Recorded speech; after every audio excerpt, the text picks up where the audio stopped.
Let me begin by saying I'm incredibly honored to be invited here to be part of this inaugural event and to be part of World Indigenous Day.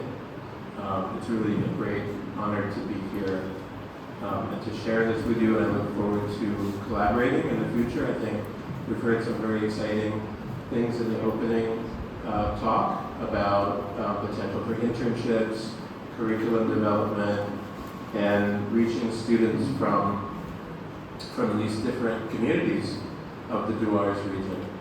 It's a history that's not well known in the West. I have to admit humbly that I'm learning very much as I'm here. But I would like to bring some perspective, partly from working in different areas in the Northeast and different educational institutions in the Northeast, and also my branch of folkloristics. My degree is in folklore and folk life, which is slightly different from anthropology, and I'll talk a little bit about that today.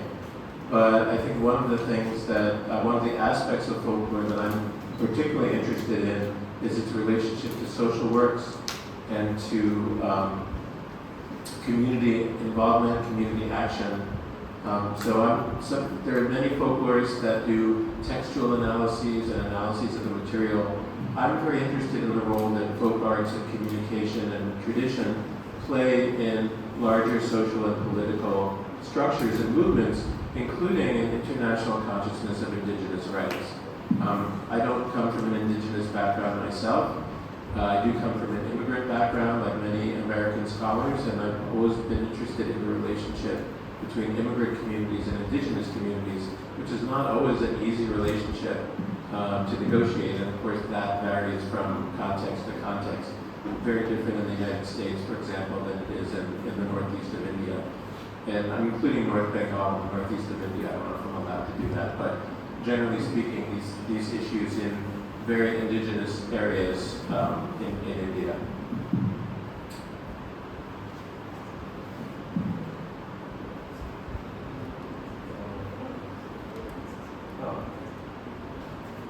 All right, so let me begin with a little history of folkloristics.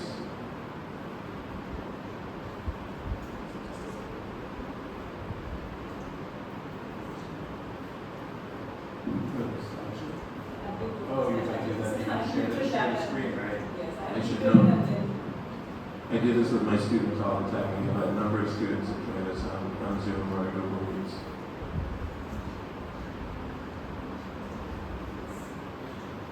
And so is it sharing? So, like a lot of disciplines, there is a colonial origin to work that was done in folkloristics in the 19th century. The reasons for collecting were very similar to the reasons in anthropology and anthropological fieldwork, particularly by the British and particularly in colonial areas such as India. And part of the reasoning was to understand local cultures for the purpose of domination. I mean, anthropology has a very troubled history when it comes to its relationship with colonialism. That British or colonial intellectuals and other figures were often brought in to study the local culture so that they could be dominated. Folklore as a discipline shares in some of this. We diverge in some significant ways, but this is part of the past that we need to be honest about. And it doesn't mean that there wasn't good work done and valuable work done, and much of what we in the academy know about what cultures were like in the 19th century and 100 years ago does owe itself to some of this colonial documentation. But we also need to we need to begin, but more than begin, to get away from this colonial past and to reckon with the legacy there. Historians of folklore scholarship have regarded several groups of collectors in the colonial enterprise as usually falling into one of three groups.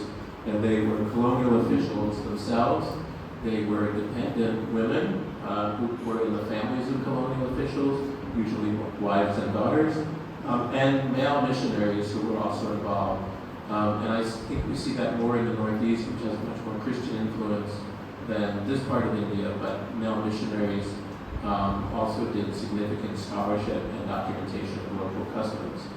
The motives were not only based on domination. There was a certain kind of romantic, what we might call an Orientalist fantasy that indigenous people were closer to nature, that there was something romantic about indigenous communities and Eastern communities, colonized communities.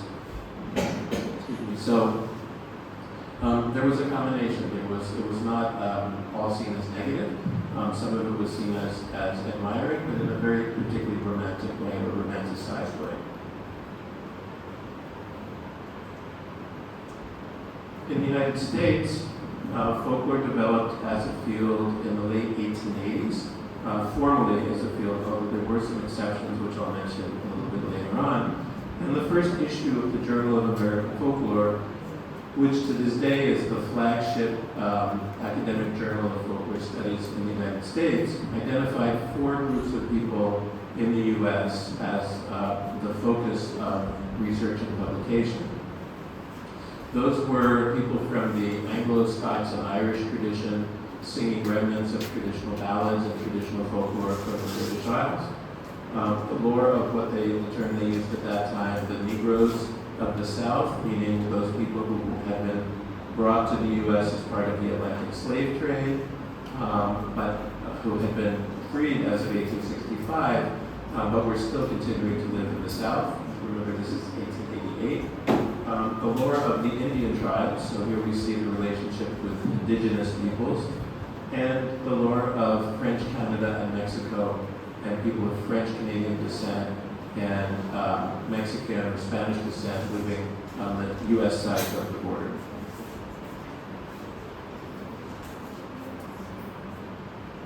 So this established dichotomy between the researchers, who were academics, and the objects of their studies. They very often objectify or turn people into objects of research.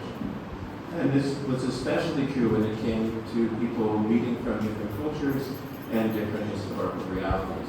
And to a large extent, this dichotomy exists and still is dominant in the academic world today. And what I want to talk about is, how do we really start to break that down? How do we redefine and reimagine what intellectual scholarship can look like without this dichotomy between the researchers and those who are researched upon? So I looked in the past for some anti-colonial resistance and some exceptions to this paradigm. I'm sorry about the small print. You're welcome to take photos. I'm leaving you with a copy of this. But there were several examples of how folklore research in particular challenged the dominant university and colonial paradigm. The first of these was that folklore research was used by people in countries that were themselves colonized, such as Finland and Ireland, to establish that they had a national culture and an independent culture, independent of the colonial power. So in Ireland, also in Scotland and Wales, although they did not achieve full independence, in Finland, motivated scholars in those countries collected folklore, collected songs, collected ballads, poetry, myths, and all kinds of oral narratives to establish that indeed they had a national culture and therefore were entitled to independence and entitled to sovereignty. In Ireland in particular, which is really one of the shining examples of this, there were scholars who formed organizations such as the Irish Folklore Commission and the Gaelic League, which promoted the use of the indigenous Gaelic Irish language as opposed to English, and they themselves went out and collected folklore and collected literature in that language. And this was done as part of a political movement, cultural and political movement to assert Irish independence. Irish independence came in the 1920s, not the complete island that we know as Ireland. As you may know, the 6 counties in the north remain part of the United Kingdom, but for the most part, the Republic of Ireland was independent in the 1920s, and the first president was, in fact, a folklorist by the name of Douglas Hyde, who had worked with the Irish Folklore Commission. So we see this direct connection between cultural work, research, and political sovereignty, political independence. In the United States, and this was before there were any, again, professional or academically trained folklorists, folklore became very important in the abolition movement against slavery. One of the ways that the abolitionists were able to inform the general public about the horrors of slavery were through the stories of people who were escaping and coming to the northern states and eventually moving on to Canada. There was a young man by the name of William Still, S-T-I-L-L, and he worked on what was known as the Underground Railroad. I don't know if you're all familiar with that, but it was a clandestine political movement to help people escape from slavery into freedom. They were very well organized in Philadelphia and New York. And his role, he was hired by this society, by this committee, to basically run operations in Philadelphia, and he and his wife literally helped people, gave them housing, gave them food, and helped them on their way when they passed through Philadelphia. What he also did, and this is part of his genius, what he also did was to interview every single person that came through his office and wrote down their stories of what slavery was like, what conditions they endured, how they escaped, what disguises they used, what techniques they used. And because this was still technically illegal, he wrote down these narratives and he hid them until he was convinced that slavery was a thing of the past. And then he published an 800-page collection of these narratives, first-hand narratives, from people who had escaped. And I maintain that this is one of the first, if not the first, great work of American folklore scholarship and oral history scholarship, because he was collecting these stories firsthand when very few other people were. Frederick Douglass wrote about his own experience on the plantation. There were a few other people that collected a few stories here and there. There's a book of stories in Canada from people who had escaped. But Still's collection is really the great and still kind of unrecognized beginning of American folklore and oral history scholarship. Later on, in the 1920s and 1930s, there were a number of African American scholars who also took an interest and started interviewing people who had been enslaved and who had survived that. There was a social worker by the name of Ophelia Settle Egypt. She was the first African American woman to receive a graduate degree in social work from the University of Pennsylvania. She collected 100 narratives with a stenographer. At the time, this was the first time that an African American woman was involved in collecting narrative from African Americans. One of her students was Lawrence Reddick, who went on to collect about 250 narratives, and other folklorists such as Thomas Cowley and Zora Neale Hurston, who we might have heard of because she also was one of the prominent novelists of the Harlem Renaissance. And if any of you are English majors and read any African American literature, you probably have encountered her name. Interestingly enough, she was also a trained anthropologist at Columbia University and one of Franz Boas's main students, one of his most famous students. So again, there's this tradition of scholars from within the community, whether they're educated in formal institutions or self-educated, taking an interest in collecting and documenting the lives of people within their own community. Within academic fields such as anthropology and folklore, you also had a few iconoclastic individuals. One of my favorite of these is a man by the name of James Mooney, who was the son of Irish immigrants and Irish Republican, Irish independence activists. And he took a strong interest in Indigenous or Native American affairs. He was, again, self-taught, got himself hired by the U.S. Government Bureau of American Ethnology, and got permission to go out to the Native American reservations where Indigenous Americans were confined by the U.S. military as the U.S. Conducted its genocidal campaign and campaign of displacement. And he listened to the people. He lived with them and he listened to them. Two significant areas of research for him. One was that he interviewed Cherokee people who had survived a mass displacement called the Trail of Tears, when Andrew Jackson sent tens of thousands of people from their homeland in what is now North Carolina and South Carolina, west halfway across the United States to what is now Oklahoma. Many people died on the route. It was a tragic and very cruel displacement, and became known as the Trail of Tears. Mooney collected stories from the survivors of that. And he lived among the Plains Indians, the Lakota Sioux, the Arapaho, the Cheyenne, who were practicing a religious revival at the time called the Ghost Dance. And the Ghost Dance was a religion that prayed for the return of the Holy Spirit, the Great Father, the native Holy Spirit, and the eradication of the white people in a massive flood that was going to, the believers would be saved, and the white followers, American followers, would all, not followers, but white Americans would all drown in this flood. The U.S. military regarded this religion as a military threat, and they really cracked down and outlawed it. Mooney lived among the people who were practicing it, and made many reports back to the government saying this is not military, this is not warlike, this is people practicing a religion, and practicing a religion of desperation. He was threatened with arrest by the U.S. military. He was eventually thrown off the reservation.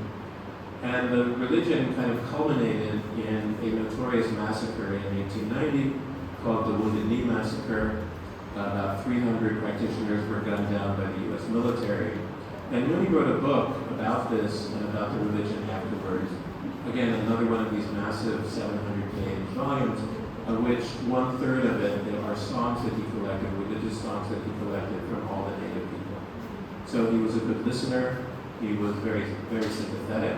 And even at a time when academics, even well-intentioned, we might say liberal academics, were saying we need to think about how to Christianize the Indians, how to teach them about private property, he was one of the rare people resisting that and saying what is happening to them is a crime, they use the word persecution, but it's a form of persecution, and we need to respect and listen to what these indigenous Americans are going through and have gone through.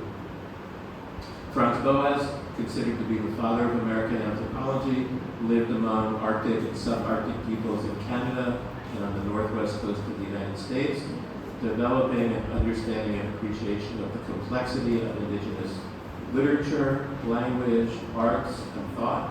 And then when he came to New York at Columbia University, used his findings from his fieldwork to disprove the existing notions within anthropology that there were races that were superior and races that were inferior. And Boas was really the first one to say, no, there is no inferior race or superior race. We can use anthropology to promote an understanding of all cultures, and not, as had been used in the past, to prove and to promote the superiority, particularly of the Aryan race, which was very common at that time. So Boas and Mooney were really bucked the trend and really set out a new dimension for this kind of study. And in a more not contemporary, it's 50 years old, but in an even more revolutionary context, there was a young economist and agronomist by the name of Amilcar Cabral, who was just, last year we celebrated his centennial, and he's beginning to get more recognition as a very important leader of an African independence movement. He trained as an agronomist. He grew up in the islands of Cape Verde, which were a Portuguese colony off the coast of northwestern Africa, studied in Portugal, and then returned to the Portuguese colonies in Africa to learn about the agricultural practices and the food subsistence and environmental practices of the native people in virtually every village in the country. And he used this knowledge to develop a revolutionary movement against Portuguese colonialism. And it's of all the African liberation movements that took place in the 1960s and 1970s, the liberation of Cape Verde and what is now Guinea-Bissau, I would say uniquely involved an understanding of local culture in a really we have an expression, I don't know if it's popular in Indian English, we have an expression in the US of getting into the weeds, getting into the details. And he literally got into the weeds. He literally went out to every village, studied their practices, wrote about their practices, and used that to develop an indigenous movement for liberation. He was assassinated just before the countries became independent, so he didn't live long enough to become president himself. But there's now a re-examination of his work 50 years after the assassination and 100 years after his birth. So to summarize the first part, while folkloristics like anthropology can be criticized for its role in furthering the colonial experience and enterprise, at the same time, I hope I've shown that there are compelling exceptions to this, examples of an anti-colonial motive, however imperfect that is, and also, or at least adjacent to the core, historically, of the discipline of folklore. We like to think that we're different.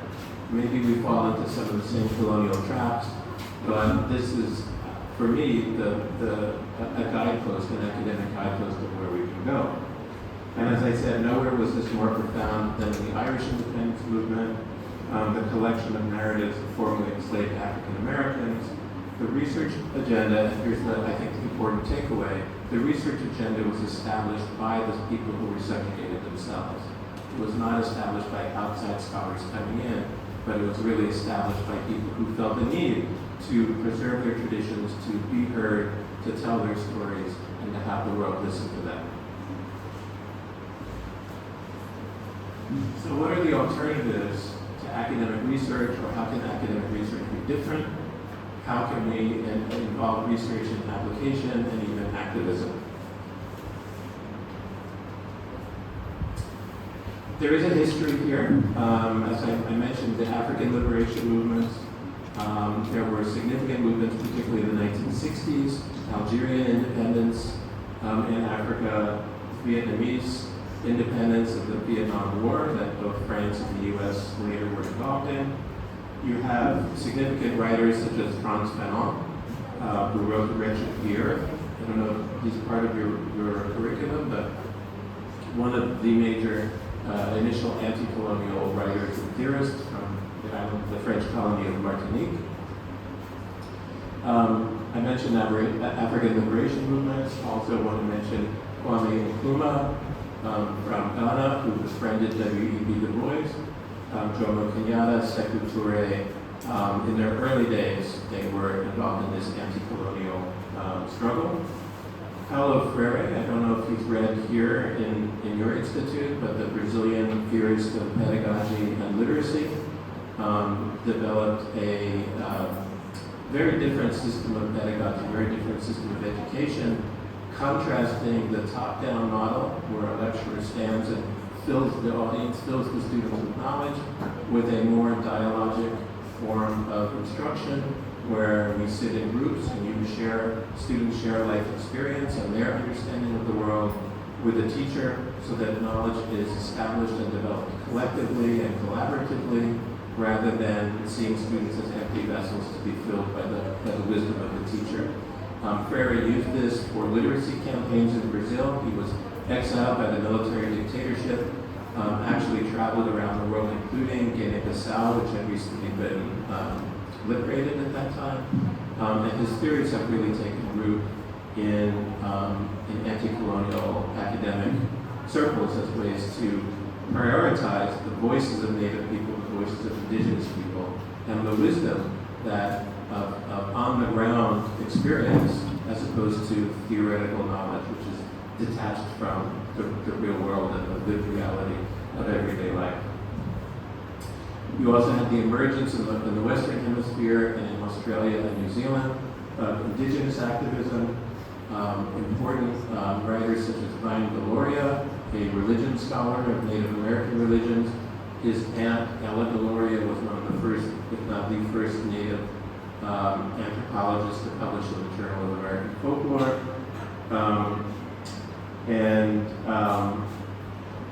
The rise of Native American studies, African American studies, and ethnic studies in the United States at that time as well. All of this was part of the ferment of the 1960s and 70s.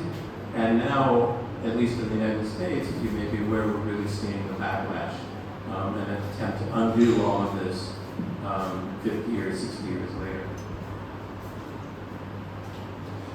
Very important Indigenous critiques emerging from Australia, New Zealand, and Canada primarily. I don't know if you're familiar with Linda Tuhiwai-Smith, a Maori New Zealand scholar who has written about Indigenous research and decolonizing research.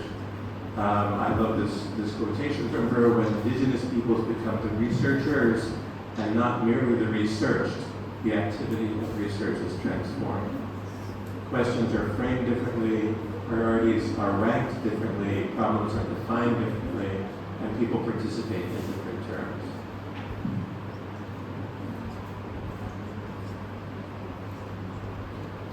So given the historical baggage of colonial and commodified fieldwork, when I say commodified fieldwork, I mean turning the material that we gather, that we collect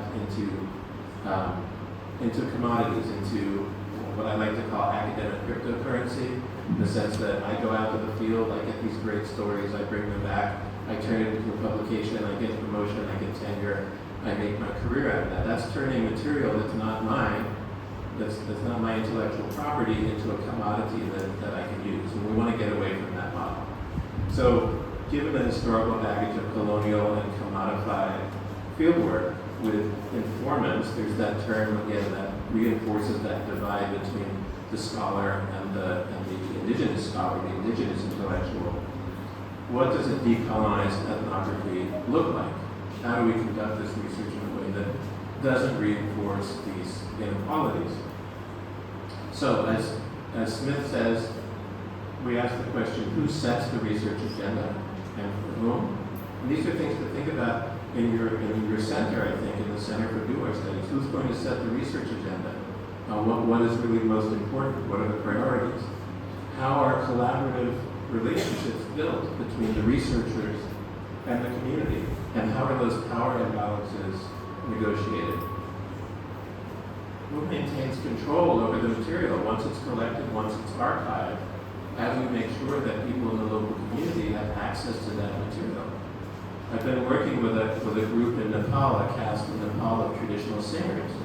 And they've asked me to make recordings. We're talking about making a film together. And they said, we've had anthropologists come and collect our songs. They record them, they take them back to their universities.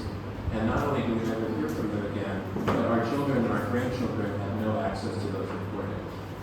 So how do we have archives that are accessible and can be used, and where the children and the grandchildren of any community can have access and understanding whether to carry on the tradition of singing itself or even as to analyze it from an analytical perspective. And lastly, the centrality of ecological knowledge as a foundation of scholarship. Again, the Western world is very adept at separating out the academic world from the natural world.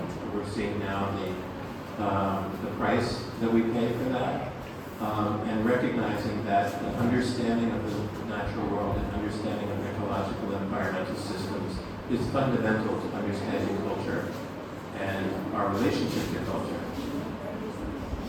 I think one of the things traveling around the Northeast that has been, that for me has illustrated this dramatically, is that every community I go to has a different cuisine.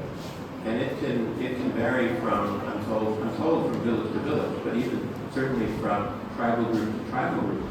I was invited to dinner at a Kasi scholar's house, and with another Kasi student that had studied with him.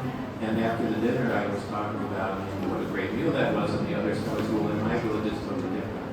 Why? Because the relationship with the environment, the climate, the microclimate, the greens, the vegetables may really vary. The varieties will vary from region to region. So, wrapping up, let's talk about a new system of research ethics. Let's begin with the notion of human dignity and the sanctity of the earth. Let's critique those extractivist models of fieldwork where you go in and you dig up the material like you're digging up, like you're mining, like you're mining material out of the earth, you're extracting it with no reciprocal relationship. How do we practice research as a collaboration and not as an extraction? Right? As I said, I'm honored to be here as an invited guest, and I look forward to participating with you in research, but my intention is not to come in here and say, oh great, I have a new research area where I can develop my work. No, how do we reframe the role that outside scholars can come in, can be invited in with methodological expertise and technical expertise and work together with the communities, instructing young people in those techniques, and bringing out what we from the outside have that is valuable without dominating, without our feeling this very American and British need to take over and control. How do we focus on a positionality? This is a quotation from two Indigenous scholars. We focus on positionality and relationship to place and people. And by positionality, I mean, what is my relationship? Again, I'm coming here not as a neutral party. I'm coming here as someone with a history, someone with a culture, someone with a very different social and political and cultural experience. Antonio Gramsci said that all of us carry with us traces of our culture for generations, and understanding the traces that have been left in us as residue from older generations is essential. That kind of self-knowledge is essential for then beginning to go out and do research. So what is my position, what is your position, where do you come from, and how does that inform the way that you conduct research? And fostering long-term accountability to a better knowledge. Again, not just taking and leaving, but what is your accountability for the research that you do? We want to think about the multiple worlds of the researcher and the researched, and the awareness of that positionality. Can one be a researcher and also be from the community that is being researched? And what is our responsibility to those being studied, whether we are from within that community or not? Can we enter into a relationship with cultural humility, whether from within our own culture or from the outside, as opposed to the paradigm of cultural competence or scholarly authority? I come in with the assumption that I am ignorant, rather than coming in with the perception that I'm an expert because I've studied this stuff and I have a degree, right? There's a huge difference there in your approach depending on that decision. So I think about, this is where I'm starting to get stuck and where I'm thinking about right now. How do we bring the very intellectual voices to the table beyond Western academic scholarship? I mentioned Gramsci. Gramsci used the term organic intellectual, which is an intellectual that arises from the community, maybe a religious leader, maybe a medical healer. He didn't use those terms.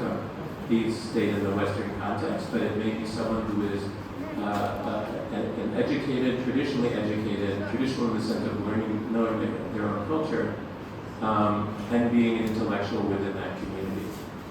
In the U.S., we've used the term community scholars, who are people that know a lot about their own community, whether or not they have a formal education and a degree. I find that term both of these terms are a little problematic right now, but that's a longer conversation. To use Freire's methodology, he talked about literacy training and what he called, in Portuguese, conscientización. There's no good English translation for that. You might say consciousness raising. Using education as a tool for community organizing and or a tool of cultural action, right? It's not just enough to go in and study, but what does that do for the community, and how does the community learn from the experience, and how does the community bring their knowledge to the experience of the project and the goals and objectives of the project? And Indigenous scholars and intellectuals. A recognition that oral knowledge and the sophistication of orality in both discourse and in thinking does not get replaced by writing. It's not, writing does not supersede orality. There are different systems of thinking and different systems of learning and different ways of being intellectual. Again, in the West, we have so often privileged writing and written literature and written knowledge over oral literature and oral knowledge. We need to get away from that hierarchy and start thinking about the complexity, again, and the validity of oral and traditional knowledge. Recognizing that whether people are formally trained, and I'm not against that by any means, that we need to have more Indigenous students participating and getting their degrees and entering into colleges and universities, but whether formally trained through, for example, Western academia, or traditionally trained, community knowledge and tradition bearers, shamans, religious leaders in Indigenous religions, musicians, or whether people are self-taught. There are many scholars and intellectuals that are completely self-taught, or a hybrid of some or all of those. And Indigenous scholars inviting academically trained scholars to collaborate in terms of technical assistance and technical expertise. And one of the models that I've come to learn about and really respect, and I don't know if you have contact with them, is the Center for Karbi Studies in Karbi Anglong in Assam. For 50 years, they have been conducting their own research, separate from the university. They have their own center. It's tied together with the Karbi Youth Festival. This arose out of again, like the Irish, this arose out of a movement for sovereignty and for establishing the validity to have their own district, if not their own state within the nation of India. But they've been conducting this work and carrying out this work themselves. They have brought in academically trained scholars, both Western and Indigenous, and people from Northeast India, to collaborate on the work with them, to train the young people in carrying out this work. And they are now on their third generation of scholarship within the center. They have their own publishing division. They publish one or two books, it seems, every 2 or 3 years. Dharam Singh Taron is one of the intellectual leaders, one of the intellectual giants of the center, not the only one. They have a winter school of folkloristics. They've had 2 of them. Their generation that started this program in the 1970s has now taught a younger generation and trained a younger generation to go out and start collecting and recording the narratives and the shamanic traditions and the religious traditions of the elders before they pass away. And that younger generation now, I just met with them, that younger generation is now training a generation of college students to learn the traditions and then to go out, and those college students are now working with high school students around the district, and not only documenting, but cultivating an appreciation for this knowledge and for how important it is. So we see a self-sustaining, multi-generational, Indigenous unit, a scholarly unit that has brought in outside academics as needed, but the control, the research agenda are determined by the people themselves, by the community themselves, and the archive materials. There's a copy right there in Karbi Anglong that people can have access to. They have their own museum at the Karbi Youth Festival that Mr. Taron curated. So it's autonomous, it's self-run. And this to me is a model of what this kind of scholarship can look like.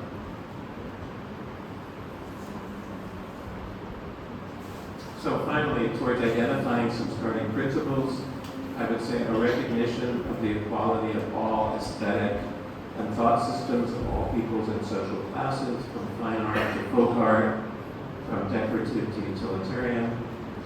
A recognition of the arts and the creative impulse as a basic human need.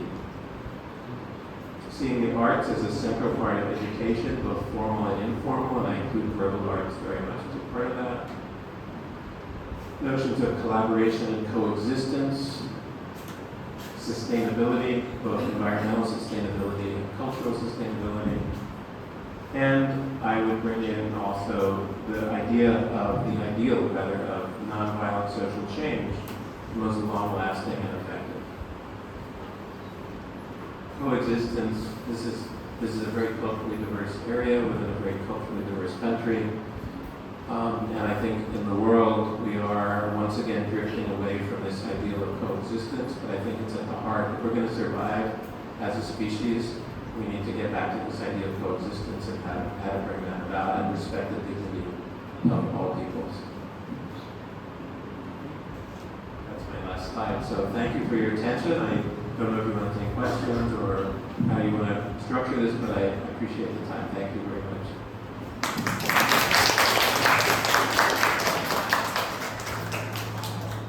Is there any question from audience? Anyone want to clarify anything? Yeah. Okay.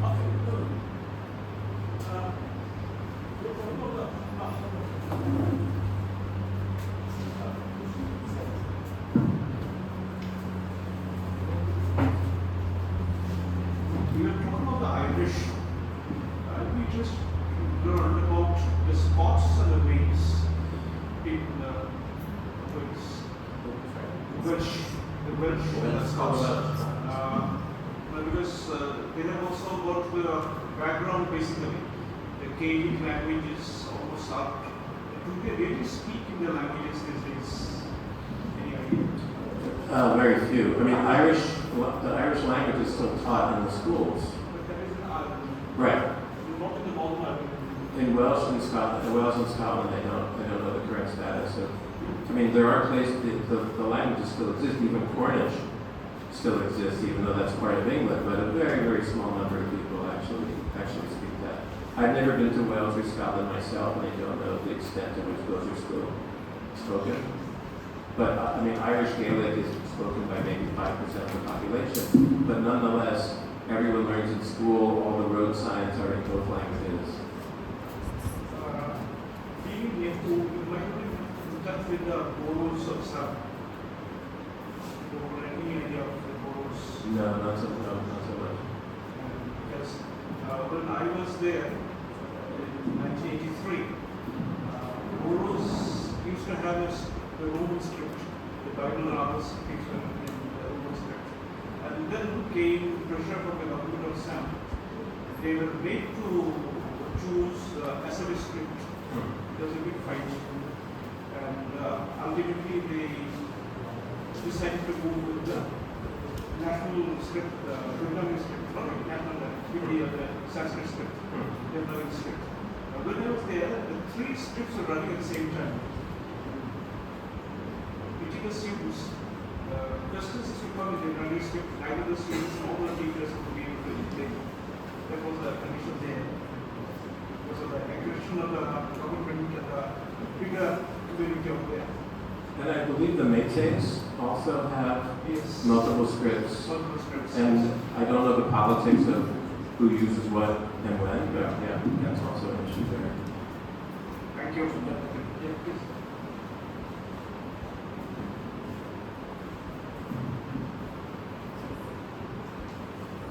Regarding folklore, the Indian folklore and American folklore. Actually, we have to go back to the time of Mahabharata and Ramayana in Indian folklore. Actually, with the passage of time, science and technology have developed so speedily. To win this very speed run of the success of science and technology, we have been losing the originality of each and every folklore of each and every country. So how can we protect and preserve our folklore? And we have to also keep in mind that the sustainable cultural existence, coexistence. Actually, after globalization, actually we have come across the world and we have been able to share and care for each culture. So my question is that in America, actually,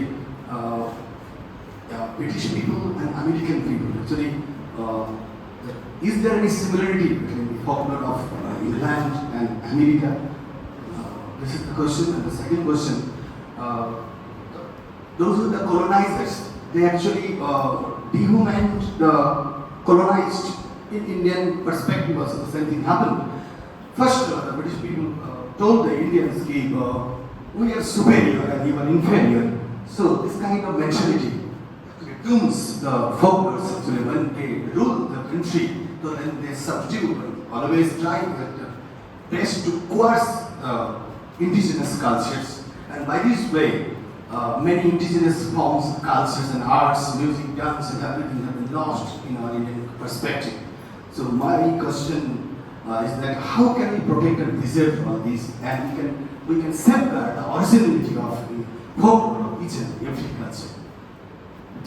Great questions. First of all, in terms of the English, the similarities between English and American, this is not my area particularly, but at least in terms of the history, as the United States became more culturally diverse, those areas that were so dominated by English and Scots-Irish immigrants became more and more self-contained. So in the Appalachian Mountain regions, in states like West Virginia, Kentucky, North Carolina, South Carolina, the students that I went to school with who came from these regions, there were many more survivals of the English folklore from that period.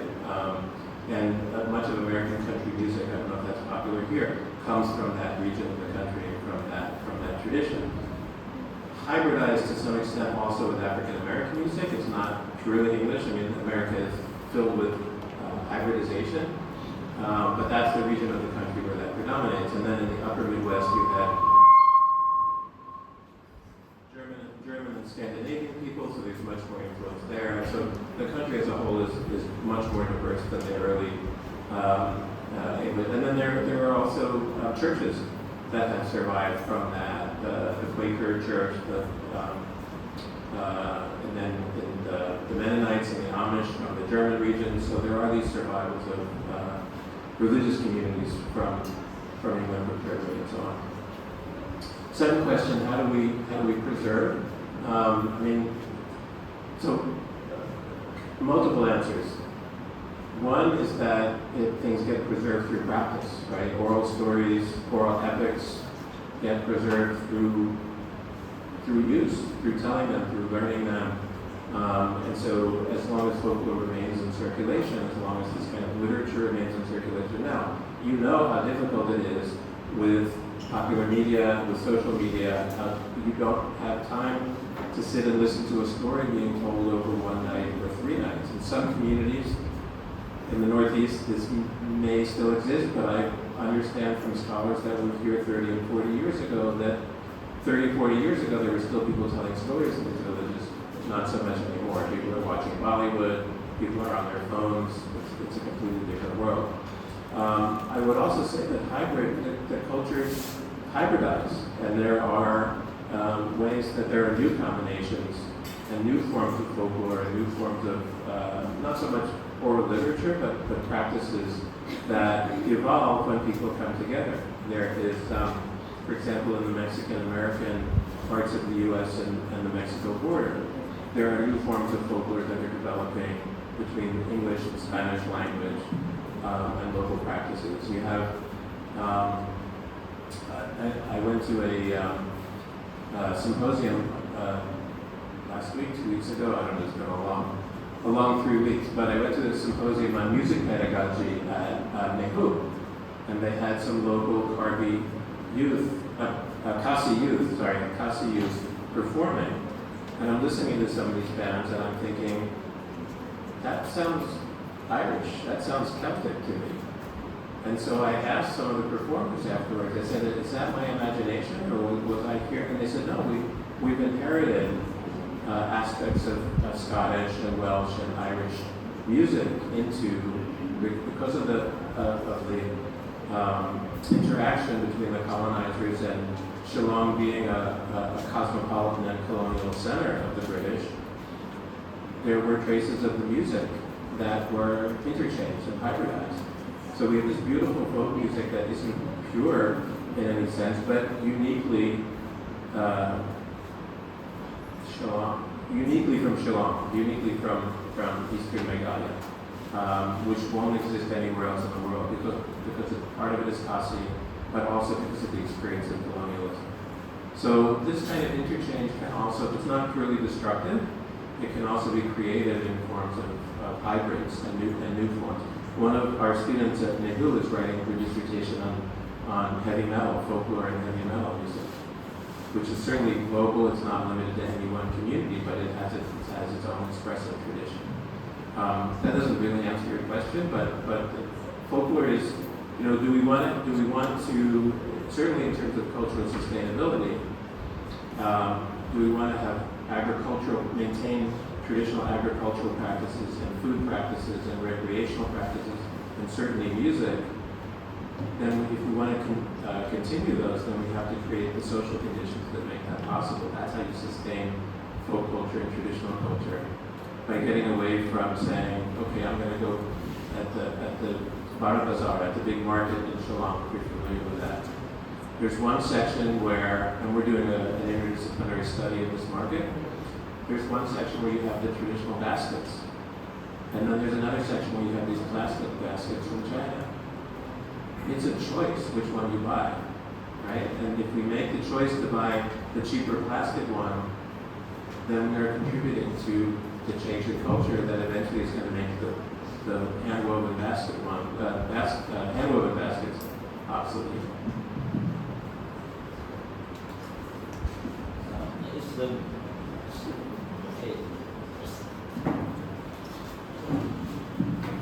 It's a simple question based on USA.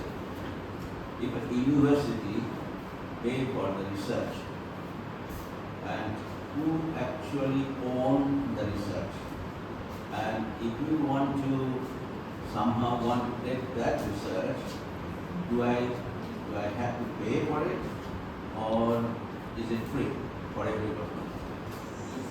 It may be a simple question, but I honestly don't know the answer, because I'm not at a research university, I'm at a teaching university, and my reality is that nobody cares at my university. I shouldn't say that on the record, but so I don't know what the protocols are at major research universities. I mean, I think certainly in terms of the sciences, medical research, research that's going to be patented, I think they're very strict intellectual property guidelines.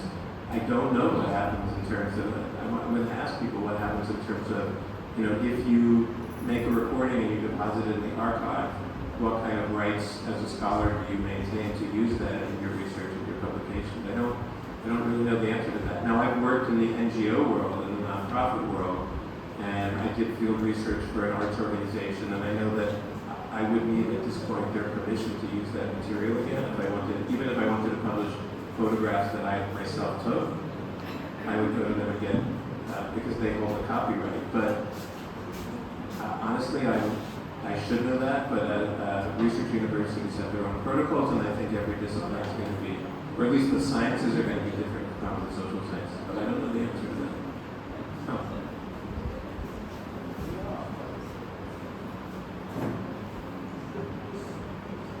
So one question. What are the similarities or differences you have found with American folklore and folklore of Northeastern? Of the folklore, similarities and differences. the folklore itself, or the folklore study? Study. This is changing, but when I first started attending my first symposia in the Northeast 15 years ago, I was hearing more people relying on the British folklorists, what American folklorists were writing in the 1960s and 70s. There's one university in the Northeast, I won't name it, it's not one that I'm affiliated with, that I mentioned before that I'm affiliated with, but when I looked at their syllabus for folklore studies, they were using the same textbooks now that I used for graduate training in the 1980s.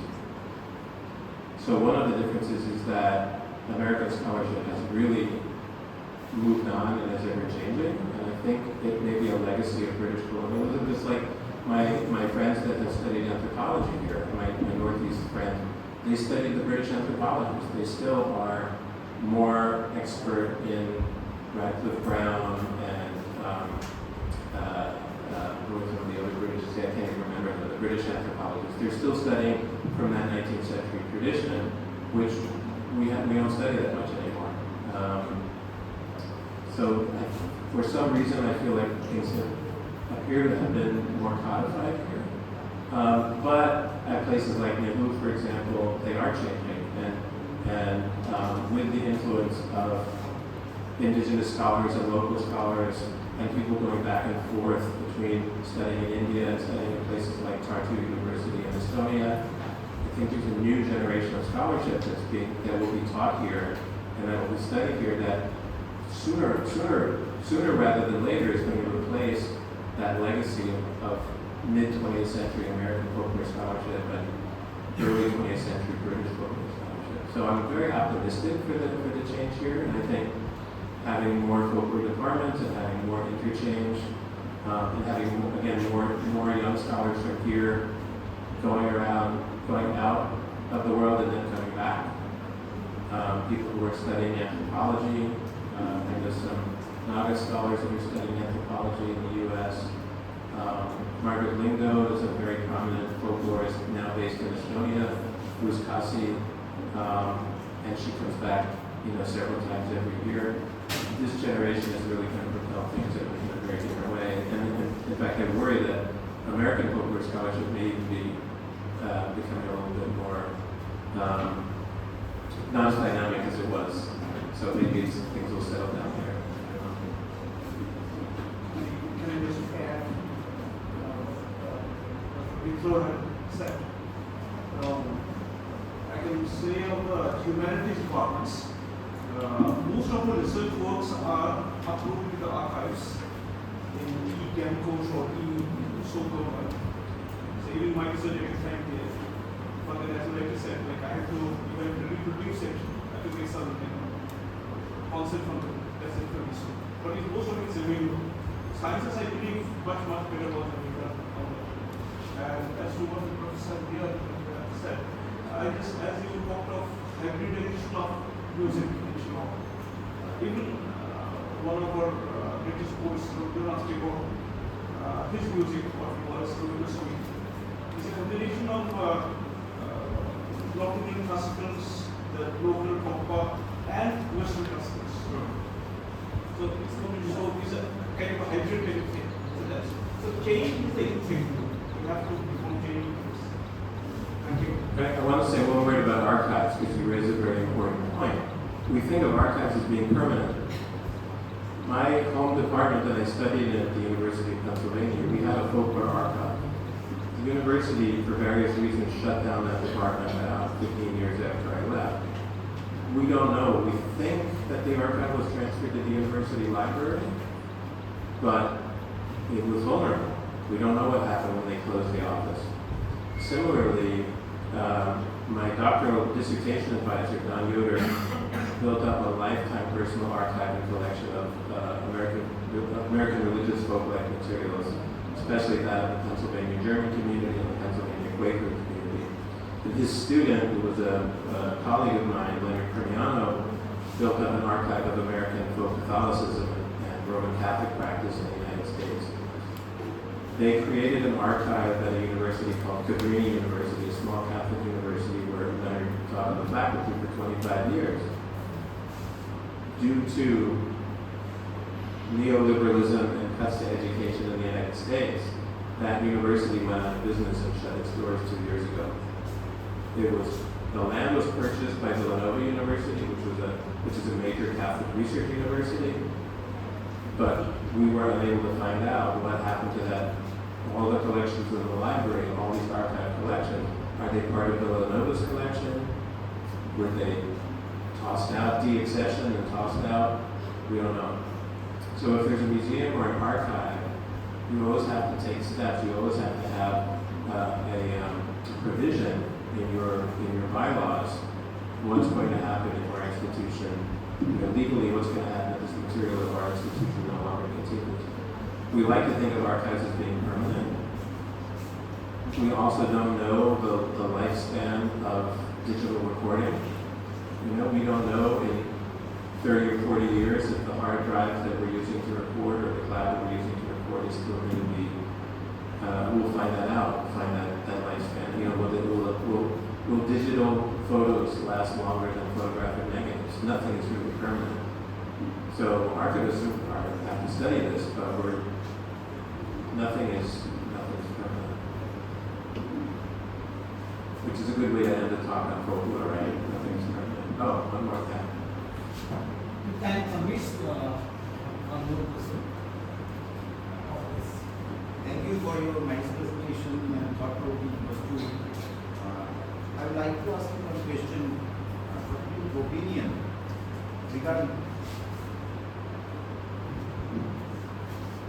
I'd like to know your opinion regarding framing research, social science research, or man-environment relationship research through indigenous knowledge system. How could we filter the methodology of colonial legacy which we have inherited? So, what would you answer? What is your opinion regarding this system? How do we filter methodology from the colonial one?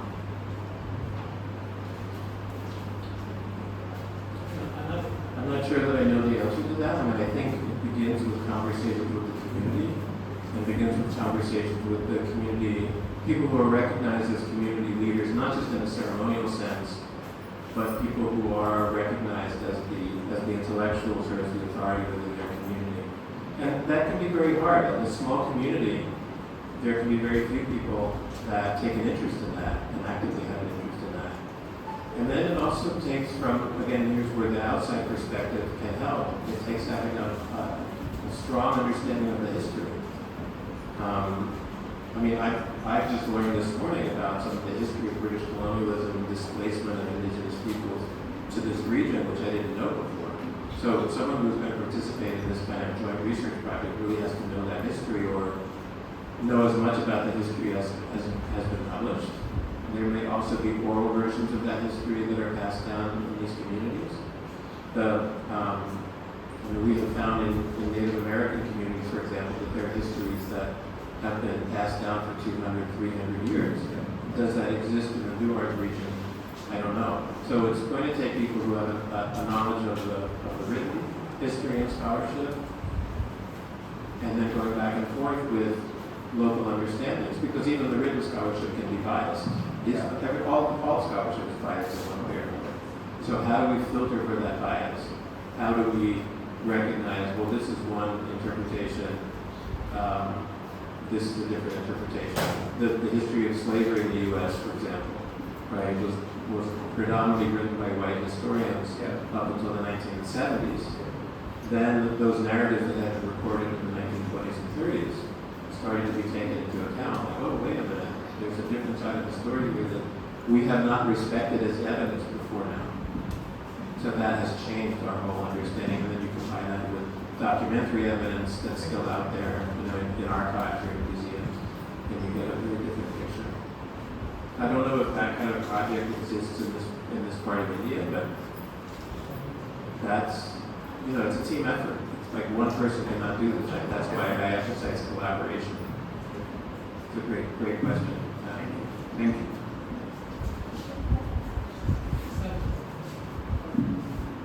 you. We are running out of time. Other people are waiting, so please hurry. Yes. Sir, Americanism, it's a term and it's a movement, silently it's continuing on the world, and cultural imperialism. Cultural imperialism. Yeah. In my opinion, it has been killing and it has been destroying so many cultural groups, smaller cultural groups from the world. In our country, in India, it's a multilingual, multicultural country. Problem is, it's my observation, it's not my question. Actually, in Northeast, Garo Kashi is there, the Garo community is there. They have their own traditional laws. When our India is going to establish and implement in India one constitution, that is the unique constitution, so that is definitely harmful to their own cultural identity and their cultural assurance. It's a problem in India. And in the Americanism, actually linguistic imperialism also is happening, is found all over the world. And the smaller languages, actually after 2 weeks, every 2 weeks, one language is going to be lost. And definitely the most prominent languages, that means in the sense the speakers are many in number, That's why they are, I mean, the strongest languages, they are destroying our smaller languages. The American English has been established in computer. When we go for writing from the side of the students also, when we work on computer, then American English is acceptable. And suppose, for example, color spelling C-O-L-O-U-R, so then underline is there, right? So that means wrong mistake, spelling mistake is there. So if it continues, so then Americanism, that means we are rushing after towards one culture or one community, one religious identity. So it's a danger, it's a very, in my opinion, dangerous effect to each and every indigenous culture all over the world. So what's your opinion, sir? Very shortly. And excuse me for putting two questions. Thank you, sir. Well, I agree. That's the short answer. And certainly the way that English has become the language of social media, it's the lingua franca of social media all over the world. And I think this is troubling for the Chinese, for example, and for Arabic-speaking people, as well as for the Indian languages, Hindi and so on. It's English and it's American English that's really become dominant. First through television and movies, but then Bollywood has countered that, and Hong Kong cinema has countered that a little bit. But now social media, you really see that dominance of American English. So that is troubling. Coming back to your question about law and tribal law, absolutely fascinating and really important. And one of my colleagues in Arunachal has developed a research, so this is not exactly tribal law, but he's developed a research code of ethics for his community, that if you are an outside scholar and you want to come in and you want to do research in his community, you need to abide by this code of ethics that's respectful of the community values and the community intellectual property. So that's even yet another dimension to this as well. And I don't know whether such a thing exists in any other indigenous group in the Northeast. It might. Certainly in Native American and indigenous communities, there are also these codes of ethics. I was present at a meeting, the American Folklore Society meeting. The American Folklore Society met one year in Alaska, and there were indigenous Alaskan scholars, and a young woman from the community had done her doctoral dissertation and talked about, she presented the dissertation to the tribal governing body for their approval before they would allow. Part of her arrangement was they had to sign off on her dissertation as well as her advisors, and they rejected it. And she had to start all over again with a new topic because they felt that she didn't handle it in a way that was accurate and appropriate. It gets a little bit away from your question, but it does come into where tribal law and intellectual property law intersect. But the basic question, like, what language do you write that in, right? And if you have your tribal law and it's oral, as it is in many societies of the world, that was superseded by the colonizers. The colonizers came in with their own private property laws and their own criminal laws and overrode the laws that already existed in the books in so many places. Or hyperdust. I mean, there is a very strong theory that the model of American democracy was actually based more on indigenous democracy in what's now New York State region than on the Greek and Roman democracy or Greek democracy as we like to think, because we couldn't give credit to the indigenous system of laws and democracy. So this is a huge area for study and very, very important question. Thank you. Thank you.